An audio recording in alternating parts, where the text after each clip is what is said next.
ఈ ఇయర్ యాక్చువల్గా తక్కువ టోర్నమెంట్స్ ఆడదాం అనుకున్న దాన్ని ఆ ఉత్సాహంతో ఇంకా ఎక్కువ ఈవెంట్స్ కన్ఫర్మ్ చేయటం, సో అచీవ్ చేయగలనన్న కాన్ఫిడెన్స్ నాకు రావటం జరిగింది.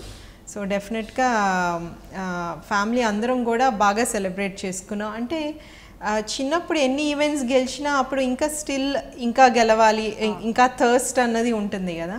సో ఇప్పుడు ఎక్స్పెక్ట్ చేయకుండా వచ్చినటువంటి విక్టరీ కాబట్టి లైక్ ఒక ఫెస్టివల్ లాగా సెలబ్రేట్ చేసుకున్నాం. సో అంటే కాసేపు పండగ గురించి మాట్లాడుకుందాం. అంటే అందరూ మిమ్మల్ని రెగ్యులర్గా ఇవే క్వశ్చన్స్ అడుగుతూ ఉంటారు కదా. సో మీరు ఫెస్టివల్ని ఎలా సెలబ్రేట్ చేసుకుంటూ ఉంటారు? ఈ ఉగాదిని పర్టికులర్గా మనకి ఈ ఉగాదితోనే అన్ని పండుగలు స్టార్ట్ అవుతాయి కాబట్టి. నేను పండగకి ఇంట్లో ఉంటాం అనేది లైక్ ఇట్స్ వెరీ రేర్ అనమాట. సో టోర్నమెంట్ స్కెడ్యూల్ని బట్టి నేను వెళ్ళిపోతూ ఉంటాను. సో లాస్ట్ ఇయర్ కూడా I was away. So but ఈ సంవత్సరం పండగకి ఇక్కడే ఉంటున్నాను. సో మా పాప అట్లానే ఫ్యామిలీ మెంబర్స్ అందరం కూడా జనరల్గా గ్యాదర్ అవుతాం ఫెస్టివల్స్కి, లైక్ సంక్రాంతికి కానివ్వండి, దివాళీకి. సో ఉగాది అన్నది లైక్ మన తెలుగు వాళ్ళ మొదటి పండుగ కాబట్టి చాలా స్పెషల్గా చేసుకుంటాం. ఇంట్లో కంపల్సరీ ఉగాది పచ్చడి చేసుకుంటాము. అండ్ అఫ్ కోర్స్ మన తెలుగు వంటలు ఆ రోజు స్పెషల్స్ ఏవైతే ఉంటాయో అవన్నీ కూడా ఇంట్లో వండటం జరుగుతుంది. సో మెయిన్ ఫ్యామిలీ అందరినీ మీట్ అయ్యి అందరితో స్పెండ్ చేయటం అనేది that's the precious time and quality time అందరితో స్పెండ్ చేయటం అనేది. ఓకే సార్, మరి ప్రతి ఫెస్టివల్కి మేడంని మిస్ అవుతూ ఉంటారు కదా. ఈ ఇయర్ స్పెషల్ అని చెప్పుకోవాలి, మేడం మీతోనే ఉంటున్నారు, అందరూ కలిసి సెలబ్రేట్ చేసుకోవచ్చు. అవునండి, ఇయర్ పంపి ఏ టోర్నమెంట్స్కి వెళ్ళట్లేదు అనమాట. అలానే కజిన్స్ అందరు రావడంతో will be celebrating along with all family members. Okay, so madam Ugadi పచ్చడి ఎలా చేస్తారు? అంటే చాలా గ్యాప్ వచ్చి ఉంటుంది మీకు. అంటే నేను అసలు జనరల్గా కుకింగ్ చాలా రేర్ అండి. సో ఇంట్లో ఉన్నా కూడా లైక్ ఎప్పుడన్నా అకేషనల్గా ఊరికే చేంజ్ కోసం అట్లా కుక్ చేయటమే కానీ సో కుకింగ్ సైడ్ అసలు జనరల్గా టచ్ చేయను. బట్ చేస్తే మాత్రం లైక్ యూట్యూబ్ వీడియోస్ బాగా స్టడీ చేసేసి దాన్ని పర్ఫెక్ట్గా వచ్చేంత వరకు చేస్తారు బాగా. అది సార్ చెప్పాలి, ఎలా చేస్తారు సార్? అంటే తక్కువ వండటం, కాకపోతే కుక్ చేసినప్పుడు మాత్రం చాలా ఇంట్రెస్ట్గా పేషెన్స్గా ఏదో చేసి పడేద్దాం అన్నట్టు కాకుండా she takes time and quality time పెట్టి she does it very well. So అంటే ఉగాది పచ్చడి అంటే మనకు తెలుసు షడ్రుచుల సమ్మేళనం. అందులో మీకు ఏ టేస్ట్ అంటే ఇష్టం? అంటే పులుపు, నాకు మ్యాంగో అండ్ బెల్లం ఆ కాంబినేషన్ నచ్చుతుంది. పులుపు తీపి. అఫ్ కోర్స్ పచ్చళ్ళలో అన్నీ ఉంటాయి, చింతపండు, లైక్ వేపు, చేదు, ఉప్పు, కారం అన్నీ.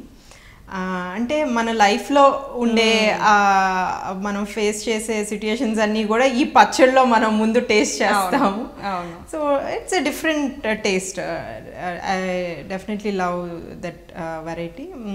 సో మామూలుగా మనకి ఫెస్టివల్స్ అప్పుడు జనరల్గా ఏదైనా ప్రసాదం కానీ అది కొంచెం పెడతారు కదా, అలా కొంచెం పెట్టినప్పుడు మనకి ఇంకా కావాలనిపిస్తుంది. అదే ఇంట్లో ఎక్కువ స్వీట్ ఉంటే తినాలనిపించదు.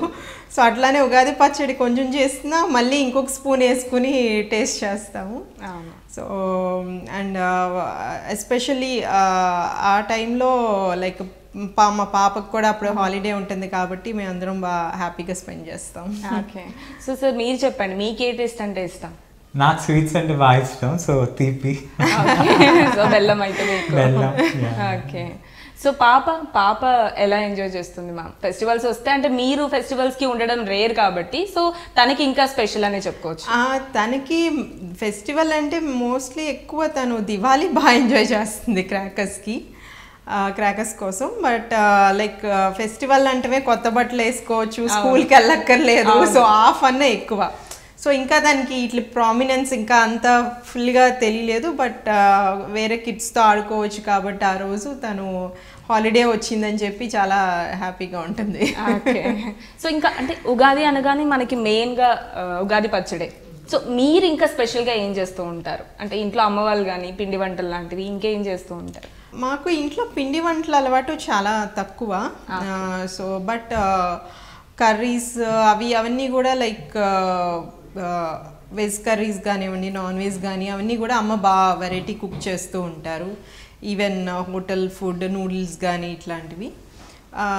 నేను ఎప్పుడన్నా నేను కుక్ చేయాలన్నా కూడా అన్లెస్ ఏదన్నా వెరైటీ అయితే తప్పించి లేదా సమ్ సార్ట్ ఆఫ్ డెజర్ట్ అని అట్లాంటివి చూసి ట్రై చేస్తూ ఉంటాము. But we like different variety of food, but quantity wise quite less. అంటే అందరికీ కొత్త కొత్త టేస్ట్లు కావాలి, బట్ వెరైటీ ఉండాలి కానీ లైక్ ఒకటే ఎక్కువ క్వాంటిటీ అట్లా తినే అలవాట్లేదు. Okay, super. సో అందుకే మీరు ఇంత స్మార్ట్గా ఉన్నారు. ఓకే, సో అంటే ఫస్ట్ టైం ర్యాపిడ్ చెస్ ఛాంపియన్గా నిలిచినప్పుడు ఎలా అనిపించింది, సెకండ్ టైం ఛాంపియన్గా నిలిచినప్పుడు ఎలా అనిపించింది, అంటే ఆ డిఫరెన్స్ ఎలా ఉంది, ఎలా ఎంజాయ్ చేశారు మీరు? ఫస్ట్ టైం గెలిచింది వచ్చి 2019లో. సో అది ఆల్మోస్ట్ పాప పుట్టాక ఒక 1.5 year బ్రేక్ తీసుకుని మళ్ళీ ఫామ్లోకి రావడానికి కొంచెం స్ట్రగుల్ అయ్యి అట్లా విన్ చేయటం జరిగింది. బట్ అప్పుడు చాలా డిటర్మైన్డ్గా కూడా ఉన్నాను, అంటే లైక్ అచీవ్ చేయాలి, మళ్ళీ కంబ్యాక్లో గుడ్ రిజల్ట్స్ ఇవ్వాలి అని. అండ్ ఆ ఈవెంట్కి ముందు కూడా ఒక 3-4 ఈవెంట్స్ సక్సెస్ అవడం జరిగింది. So I was in very good form. So first world title definitely a special one, but last మొన్న డిసెంబర్లో గెలిచింది మాత్రం ఇట్స్ అన్ఎక్స్పెక్టెడ్ టైటిల్. ఎందుకంటే the whole year I have been suffering. So చాలా టోర్నమెంట్స్లో ఫెయిల్ అవటం జరిగింది, అనుకున్నట్టుగా పర్ఫామ్ చేయలేకపోవటం. సో 1 or 2 టోర్నమెంట్స్లో అయితే ఎండెడ్ అప్ ఇన్ ద